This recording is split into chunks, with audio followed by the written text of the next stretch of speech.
welcome to another episode of the Sip and Grow with Booqii podcast. And as you know, on this podcast, we talk about all things sobriety, impact, that's for the I, and then P for personal and professional growth. And today with me, I have the honor of having Ibukun Onitiju, a digital media and growth professional.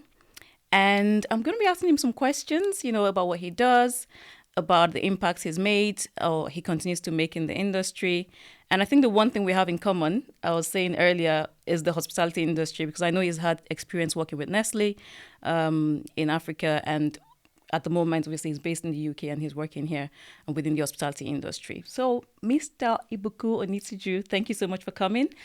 Can you tell us what it actually means to be a digital media and growth professional for someone like me or my audience who doesn't even understand what that means? Okay, first, thank you for having me. It's been an interesting journey to come in and really be part of this podcast, and I hope that you continue to inspire people as well. So, for digital media growth, overall, it's essentially helping businesses to grow and then leveraging digital media to do it. So, Okay. Any type of business, I focus primarily on advertising tech businesses or marketing technology businesses who are serving B2B clients. Okay. I know you had a stretch of, working across different countries. Tell us a bit about that. Like, what took you to each country and what your experience was? Yeah, that has been a very good experience. Started off work-wise in the UK, and then I was doing engineering. So my background was in engineering. My co-engineer. I was. Anyway, Okay, but that's a cool. story for another Interesting. day. Yeah, which engineering? Civil engineering. So I did civil engineering in my undergrad, and then master's was environmental engineering and project management. And then fast forward, we are here today doing other things. Okay, that's another thing we have in common, actually. Yeah. So I did civil engineering as well, and Okay. then worked in environmental for a bit before leaving the UK. I actually went to teach in a school as well, Okay. and then moved to Nigeria where I was working with a compressed natural gas company. Mhm. And then left that, went into advertising full time, and then moved to Ghana where I worked in advertising. Of course, as you mentioned, I worked with Nestle as well. And then back into the UK in travel. Okay. Interesting. Talking about hospitality, Nestle, food, and for me, I feel like obviously I'm within the drinks industry, and I know I spoke to you about one of my projects. I was working on drinks, and you helped us, which regards to the like advertising and everything like that. I'd say, in plain terms, I just want to ask, which is one of the things that we focus on this podcast, right? Sobriety. So I'm gonna jump right into it. What does sobriety mean to you? Well, being at peace with yourself. Okay. Being not being under the influence. Okay. How does that sound? I think we're getting there. Maybe I'll ask the question in a different way. Okay, let's say, what's your relationship with alcohol? We have a non-existent relationship. No, I don't drink. Okay, Yeah. interesting. And I think, to be fair, like with the UK, and I think generally with the Western society, alcohol consumption is much higher in Europe, than I guess a lot, most parts of the world, and it's a part of the culture. So even when you go to places, there's that constant, interest or even encouragement to drink. So how would you say, what's your, like, why do you not drink? Or why have you decided, well, you haven't drunk before? I was going to say, have you cut down on alcohol? But you haven't cut down, you've never drank. So what's your reasoning, or what's your motivation for being? Yeah, it's I think first I didn't grow up around people that were drinking. So in my family, my dad and the people I kind of grew up with they were not drinkers at all. And so I just was not exposed to it. And then even after growing up and I went to uni, I then had friends who were, of course, drinking. We go to the pub together. And when we go out, late nights as well, I kind of took on the responsibility of making sure everybody gets Designated driver. everybody gets back Okay. home safe. So that kind of continued. But on a personal note, I mean, I just didn't see any interest, in alcohol or in drinking. Okay, interesting. And I think actually maybe more personally, things that are not alcohol, I drink a lot of other things. So a bit of soda, juices and things like that. And when I look at how much of that I kind of typically consume, Yeah. I feel like if I was consuming alcohol as well, it would probably be on the wrong side. So yeah. So for me, Okay. it was also like a good safeguard. Yeah, I think on the topic of drinking generally, right? Now, it's interesting you said you don't drink alcohol, but you drink a lot of other things, right? And if we're looking at it from the well-being, wellness standpoint, like some people like you might as well have the alcohol than getting high on sugar, right? Because ultimately, if we look at it from a health standpoint and wellness standpoint, well, both of them are good for you. And I think I also get this feedback as well from the fact that, okay, my business, we do a lot of obviously non-alcoholic drinks, mocktails and stuff. They're like, okay, well, why would I have your mocktail because it's high in sugar? And I think that was what I was trying to do with the project, that we worked on together was, okay, can we have non-alcoholic drinks that are still healthy, natural ingredients? Yep. And that was the twist and, what I'm trying to promote, hence this whole sobriety, wellness, narrative. Anyway, so moving on to the next, I guess, focus of what this podcast is about, right? Impact. How would you say, or what does impact maybe look like to you? Whether from you observing someone else's life in terms of how you think they've impacted other people, or what you've done, or, in what capacity, in whatever capacity, what does impact really mean to you? For me, impact is really about the individual. And I know there are people that have like massive platforms and they can affect a lot of people at a time. But for me, I've always been kind of drawn to like the individual and the things I can do at a more personal level. Yeah. When I got into digital many years ago, and then I found email marketing, where it allowed me to still pretend like I'm speaking to one person, but I could be speaking to 10,000. to a lot of people. And so I'm spamming people's inboxes. So I built this audience. Then it was called Mind and Mouth. And it was really about inspiring people, young professionals. Yeah. And for many years, over 15 years now, I've been speaking or interacting consistently with that same audience, just sharing, motivational text with them, things that they'll find funny in a way. And over time, I see people like in different places across different countries actually who say, "Oh, I get your emails.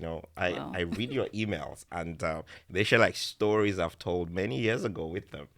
Even my journey as well across the different countries. And for me, it's like words, but also the way people kind of receive them. Yeah. You can be making a difference in that person's life that you may not know. But for me, impact, I try to make it at an individual level. Wow. And now that you mentioned the example of like the emails and stuff, and I'm just thinking of the power of digital marketing and the impact it has on the consumer. Yeah. Now, in the process of my Afria development, it made me think differently about consumer psychology, right? Because I'm like, okay, so these companies see that I've been on this website looking for a dress, right? And then the next thing, when I'm on Instagram, now this is on my computer, right? When I go on Instagram, then I see a dress ad, but even to the color, I remember recently I was looking for a blue dress because I've got this girl's weekend for a 40th birthday away, right? And one of the color themes was blue. I was like, okay, I was looking for a blue dress. And then the next thing, on my Instagram, on every other app I go to, Facebook, I'm saying like blue dresses popping up. Why not following you all around? Yeah, exactly. And the fact that, okay, they know that you're looking for a blue dress. They show you a blue dress at every opportunity. And they hope that eventually, the more you've seen that enough, and the fact that you already desired one, you then click the button to buy. So I feel like, technology and marketing, it's taking over pretty much everything that we do nowadays, like, and I recognize the importance of it, to be honest, but it's also thinking of, okay, how can I leverage that? So from a business standpoint, what advice would you have someone like me, like, okay, how can I leverage on that technology to actually influence, or impact my environment or people around me and even the business? This is another really good question, because I think as consumers, we didn't really appreciate how much data points businesses have, based on our interactions. But when you kind of, look under the hood, you start seeing, these things, and how, every single click, action, everything you're reading online is being tracked. Just the first assumption is that Stalking was everywhere. everything you do online is being recorded by someone. And that can be used for, of course, many things, good, bad, ugly. But I think on the good side, it's the fact that if you really have a message to the world, digital has now made it such a small village that you can make massive impact. So it's not about running away from it. It's about looking at, how do I then leverage this? Whether that is, creating your own website, having your own platform, your own communities, social media pages. Just know that whatever value you want to impact into people's life, geography is no longer a boundary. It's no longer a restriction. You can be anywhere in the world, impacting people anywhere in the world. And I think that's my first message to someone with something to share or something to give. Embrace digital and use it in a very positive way. Well, I get jealous sometimes, when I'm like people that are quite savvy with digital technology, all of these things. And I think the other question I had for you was around, because I know you do some things, and to be fair, I'm not very detailed in terms of how much you do around like NFTs and blockchains. And I think I read somewhere that your dissertation had something to do with blockchain. What is that? Like, of course, I know what blockchain technology is, but, to our listener and even to educate myself, what is that? What did you do in your dissertation with blockchains? And then the whole NFT things, what is that? We've kind of already started it. I mean, thanks for bringing that in. I love talking about NFTs. We probably wouldn't even stop. Like, we'll go on and on and on about this. But in a nutshell, if you look at the evolution of the internet, when they say Web 1 started, some people were able to put stuff online and everybody was able to read whatever they put online. Yeah. And then with Web 2, the evolution was such that everybody can put something online. So when you create your social media account, you can upload your own images, you can write your own content on your website, and then everybody else can also read whatever you've written. So now you can, kind of read and write in a sense. But everything you put online is leveraging other people's platforms, which means you don't own any of those things. So and the day you put it there, and the day they decide to shut down your platform, block your account, page, you're out on YouTube. That's it, it's gone. YouTube, exactly, it's gone. And there's nothing you can do to kind of get it back because they fully control it. Now with blockchain technology, it gives us new powers now to kind of move into Web3, where whatever you put on the blockchain, you own. Forever. And you can forever. Well, supposedly. I mean, technically, yes. And that means that you are both, you're creating the platform somehow, but you're also the owner, the real owner of whatever it is you put on the blockchain. Nobody can take it away from you because it's kind of, locked to your wallet or to whatever it is you used to, I would say, maintain or put it on the blockchain. Okay. And while NFTs came in that bubble, which seems to be bursting now, depending on how you look at it, right? But the technology itself is still very sound. And we're seeing really big organizations using it for that really good purpose, from automobile companies like Mercedes to food companies like Starbucks. They are leveraging this to build their loyalty platforms. Let me give a quick example because on that. Exactly. I don't understand it genuinely. No, it's true. And for me, I feel like if I don't understand something, I just look at it from afar. I'm like, okay, yeah, I honestly don't understand it. Yeah, so think about it this way, right? Maybe let's use a very generic example, right? Typically, when you have something, let's say a loyalty card that is in your name, that is on someone else's platform, it's locked to you. and there's nothing you can do with it. But if it's something on the blockchain, even though it's still locked to you, you can transfer that to someone else. Okay. And somebody else can now be the recipient of all the value, that thing holds, because it is truly yours and you can give it away. Okay. So in terms of loyalty, for example, if I have a loyalty card that is on the blockchain, which means it's not owned by the loyalty, the business that runs it. It's actually on the blockchain, which means it's truly mine. As I rack up my points, and let's say I'm leaving this country to move to another country where the loyalty card would not be applicable anymore, I can transfer everything about that loyalty to someone else and possibly get paid for it or give it to the person for free. So that's one example where before that was not possible.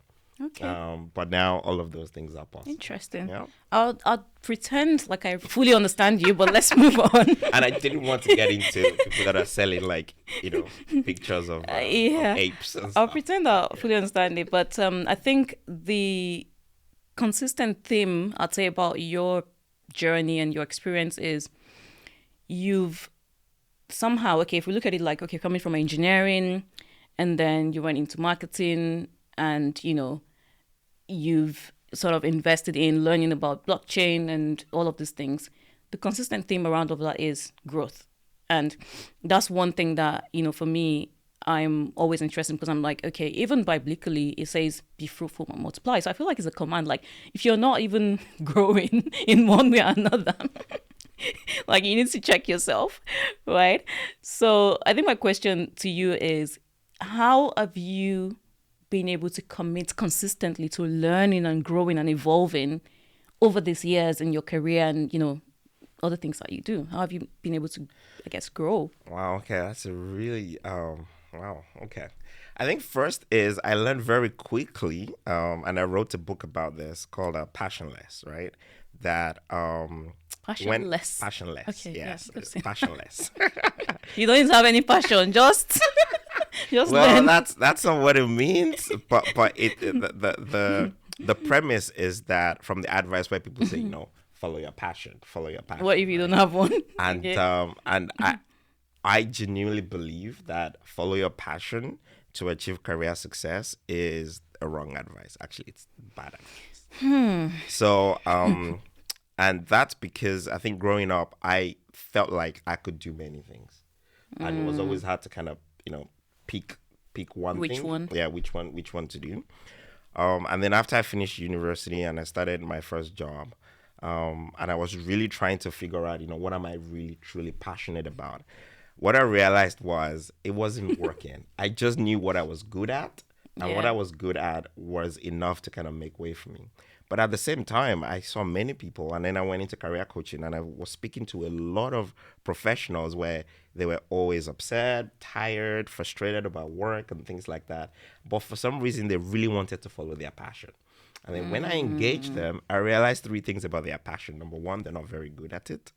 They loved it, but it's not something they're skilled in. Yeah. Okay? And because they're not skilled in that area of their passion, they couldn't make income from it. But So they could skill up. They could upskill. Skill up, but they, for some reason, again, through many reasons, they are not committed to skilling up in that area. Passion, right? Yeah. And whatever they're skilling up in and whatever they can get paid in is definitely something they probably don't like, right? So, so I always found that a little bit, different. And that's when I started kind of testing out, right? If I wanted to go into an industry, what do I need to do to really get to the point that I can be well skilled to make an impact into that industry? And that has been something that has been pushing me. And then, of course, when I found digital, it kind of opened me up to, this multiple experiences from sale to advertising to marketing, and then now to blockchain. And to take it to the next level, actually, when I did my master's, blockchain wasn't part of like the course, but I showed interest in it. And I needed to scale up to the level for me to say, I'm really passionate about this. And so for me, passion goes with skills. So that's probably the thread. I think we kind of agree to disagree some way, because I agree on the fact that you don't. Okay, so when I was talking about the whole upscaling thing, right? I'll use maybe myself as an example, and the whole drinks thing. Now, it wasn't like I woke up and I'm passionate about drinks, right? I just had an interest in it. And the more you do something, somehow you get better at it anyway. Yep.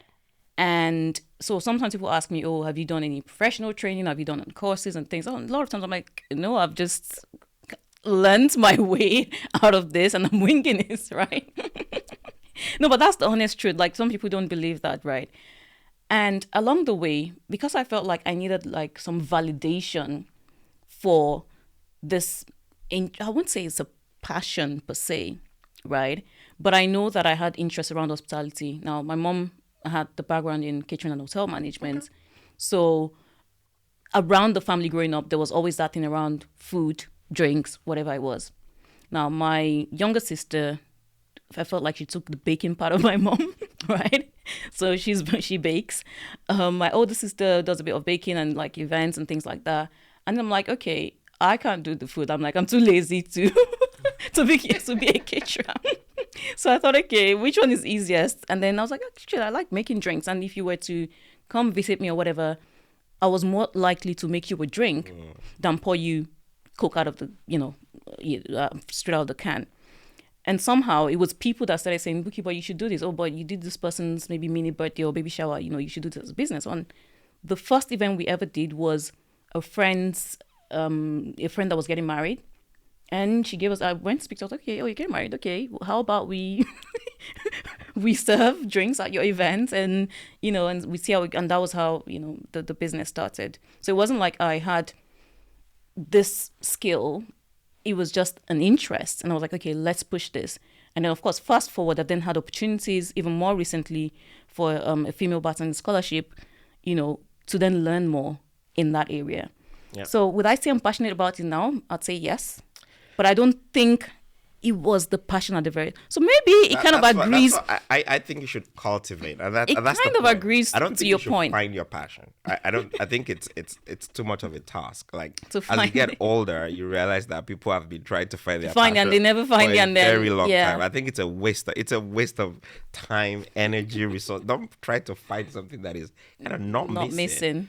First is interest. Cultivate it. I say in the book, in the part of the book, I was like, if you grew up in Africa, right? Yeah. Your passion would probably never be sledding. Like, you're not gonna think about going up a slope and then sledding down on snow. Like, it wouldn't even come into your frame of reference if you have not seen it before. So that definitely means that in that respect, trying to find something that you don't even know exists.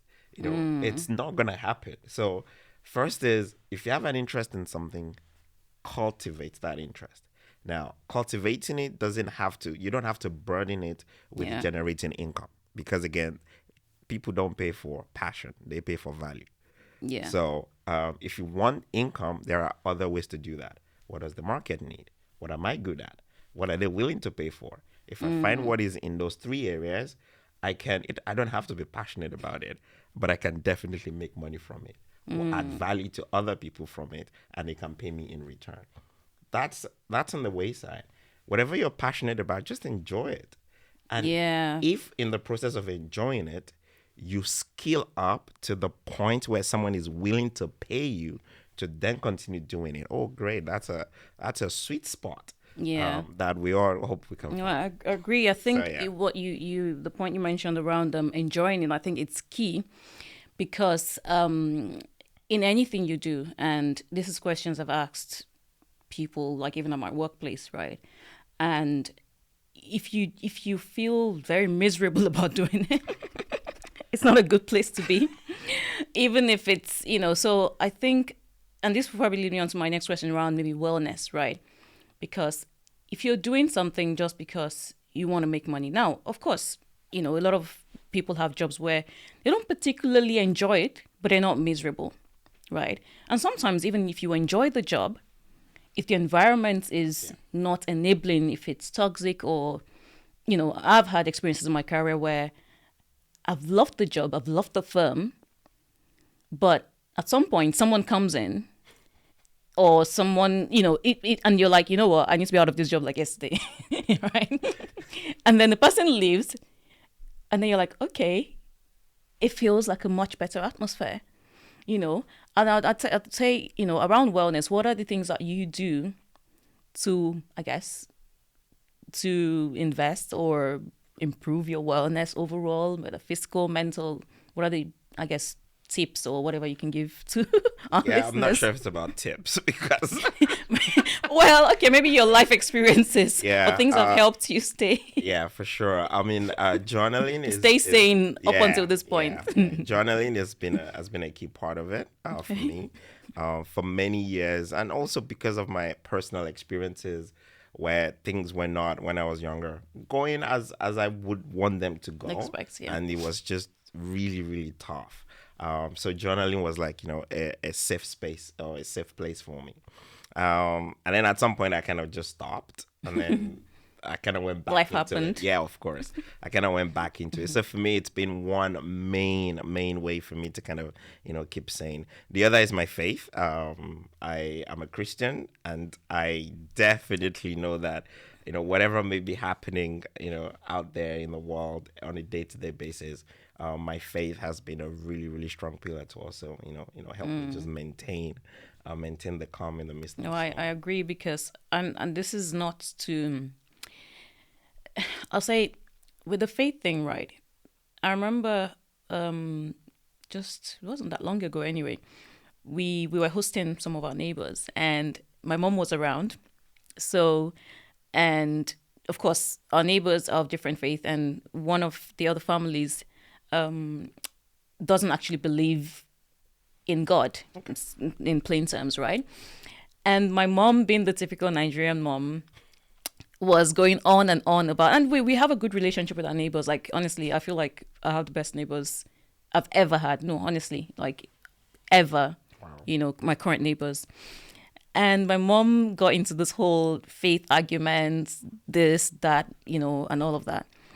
And I remember what I was saying to my mom, like, see, you can't try to convince someone to believe in what you believe. And it's a personal experience. There is nothing someone else might tell me about my faith. Like, if I've experienced something personally, you can't take it away from me. So I said it's important that the person gets to that level where they can experience something for themselves. Then they can make a decision. But this whole argument of, no, it should be this way, it should be that way, and to be fair, I personally do not like to get into like faith arguments and things like that. But I think ultimately, the fact that I believe in something other, like a superior being other than myself, it gives me that sort of inner peace and hope that I can go back and say, when I'm confused, when I'm, even sometimes when your spouse, your friends can't help you. So what I also think about is, if someone doesn't have any faith or something that they believe in, they might have something that does that for them. Yep. For some people, it might be yoga. Some people, it might be, I don't know, it could be anything, really. It could be solitude, right? I was reading some time back about the power of solitude. Now, the person was talking about solitude in the sense of how powerful it is with your mind and everything, but not in context of faith or religion, So I think ultimately, for my own personal wellness, I believe, and I, my faith, because sometimes I'm like, okay, if I didn't have this faith, I'm not sure what I would do. Hope to face exactly. So I like the fact that I have something that I can hope to, and it's worked for me consistently. Still works. I had something happen today. I saw my phone a response on something that I'd applied for, and I was like, wow, and I knew within myself that it was a result of, it was just God. Let me just put it in plain terms. There's no negotiation. Anyway, I feel like I've digressed a bit because I'm genuinely, I am passionate about I'm passionate about it, but I also believe that, I think the misrepresentation a lot of people feel about faith is sometimes in terms of, okay, how do you come across to people? But again, that's not a subject for this podcast. But I always just remind myself and to other people, like, it's not about what you profess. It's about how do you treat the person that you see, right? Yeah. And it's one of the messages that Jesus preached. But again, I apologize for taking you off, but the scope of the podcast anyway. I think we're kind of maybe getting towards the end of it. Oh, really? Okay. So I was going to say, Now, with your experience, or my question would be, with the experience you've had personally, professionally, across different industries, what would be the advice you'd give to your younger self? So imagine 18-year-old Ibukun, not sure what he's passionate about, trying to make money, trying to be a good son of his parents, whatever that meant. In Nigeria, they'll say, oh, remember the son of whom you are. So what advice would you give to your 18 years of, based on what you know now? What would that advice be? Actually, there will be two things. Number one, don't be afraid. Don't be afraid. Don't be afraid. Do not be afraid. Well, I'm still afraid now. Again, things get scary every day. I know. but I would say don't be afraid. Yeah. If I think back, and I remember this incident very, very clearly. I was doing really well in college, and there were background issues, but I'll just skim this part. And I was doing really well in college, and I had really good grades. And I remember the school administrators said, "Oh, this particular date next week or something like that, they would have this journalists and this newspapers come around to the school." And I was one of the people that were selected to kind of give a talk and just share about my experiences in the school, my grades, what university I was gonna go to, and things like that. And then on the day of the event, I did not show up in I can relate to that though, honestly. I did not show up. I was just afraid. Yeah. So if I look back, I would say no, don't be afraid. That would be the first thing. The second thing ideally would be very tied closely, very, very much to that would be, things will work out. Like if you just knew how things are just gonna work out, if you keep believing, things will work out. Okay. So the don't be afraid part is, get out. Just do it. Like, take that step. Things will work out means just keep going.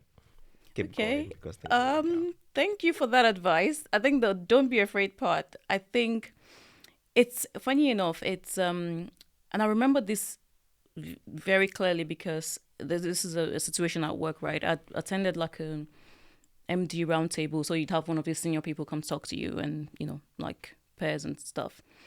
And I remember someone asked the MD, it was a female MD, the same question, and maybe not in the way I've asked it, but pretty much the same question. And her response was, "Be brave early." For some reason, now I don't remember the female MD's name right now as I speak to you.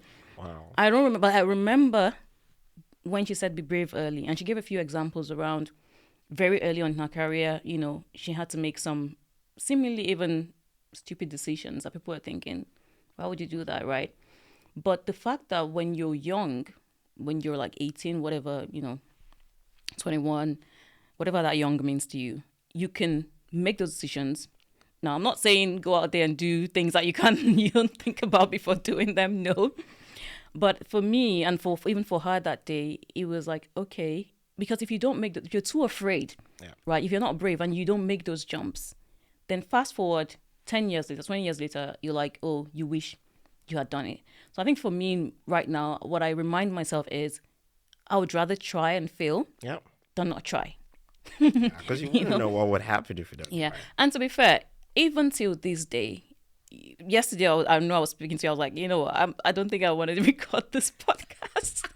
Because I was like, I still feel the fear, right? And I think one thing I keep learning is just do it afraid. Do it anyway. And if it works, great. If it doesn't work, it's okay. But for some reason, fear doesn't show on the face. It just shows in action. Exactly. So thank you for that advice. Any final words for our listeners? Oh, on top of the advice? Well, that's a specific question. Like, do you have any final words? Obviously, the purpose of this podcast is to obviously inspire people, to encourage them, and talk about growth, progression. Any final words? Okay. Finally, the world is changing, and I think again, just by virtue of everything we've been through over the past 3 years. And I would take this from both a career perspective or even if it's a business perspective. Anything that, the Bible says, anything that your hands find to do, do it well. And that has been something that I think I would love to leave with people, right? Okay. Everywhere you find yourself, any opportunity you have, just do it well. Make excellence a value. Yeah. It doesn't cost that much more to do it well. Thank you. Thank you so much for that. And I will close this podcast or this episode by asking you some quick one-word rapid-fire questions. Okay. I'll grab my phone if you give me a minute. And don't worry, nothing intense. Okay. All right, so If I feel nothing all intense, of just it, kind of. it will not make it into the podcast. There's no right or wrong answer to this. It's just to get a feel of your interests. Okay. All right, so first one, jogging or going to the gym? Jogging. Do you really jog? I walk. Are you- But this is not a part of the option. All right. Because some people like to feel cool, like, oh, they exercise or whatever. But anyway, okay. I walk fast. You walk fast. Okay. That's good enough. At least it gets your heart rate up. Yeah. Action or horror movies? Action. What about comedy? Okay, comedy was not in the options. Some comedy, but action. Still or sparkling water? Still. Thank you. I don't understand till date. I don't understand sparkling water. Like, I don't get it. I don't know. I just go with just don't Jesus' get it. words. Peace be still. No, I honestly, like, because I know someone at work that they only drink sparkling water. I'm like, wait, I don't get it. But anyway, thank you. I'm glad that you drink still water. Tea or coffee? None. Ah, okay. So if you don't drink coffee, what do you drink? Cold stuff. Cold stuff. Well, you can drink iced tea. Okay, no. Okay, but you need to give me an answer from the option. So, Well, tea or coffee, they are generic. So I don't know if it was sponsoring this podcast. So it's just like cold beverage. Actually, let's put it that way. all right, Cold okay, we'll beverage. move on. In-store or online shopping? Online. You have to be online. Online, Like, of you can't course. be. Like, why? You can't be in-store. Why For a would you do it in digital store? expert marketing, you can't be in-store. Yeah. online. I like in-store shopping because I can see, I can feel, I can try on. But if I do online, I like online as well. It's just that thing whereby if I buy something from ASOS or I buy a bunch of things, the whole effort to try on and then return the ones that don't fit. It just, and then sometimes I end up keeping them, which is annoying. So, yeah. But with virtual reality and augmented reality, you'll be able to shop. Summer or winter? Oh, winter. Okay. Working from home or working in the office? I hope my bosses are not watching or listening. Working. I know my answer, at least for sure. Both hybrid. Okay, true. I think to be correct. fair, Hybrid. the world has evolved. So I think I should have put an option for hybrid Yeah, there. exactly. I like Yeah. meeting people and talking to people, Engaging and people, then yeah. withdrawing into my home. Yeah. Yeah. To be fair, I think I like hybrid as well because I'd like to go into the office physically.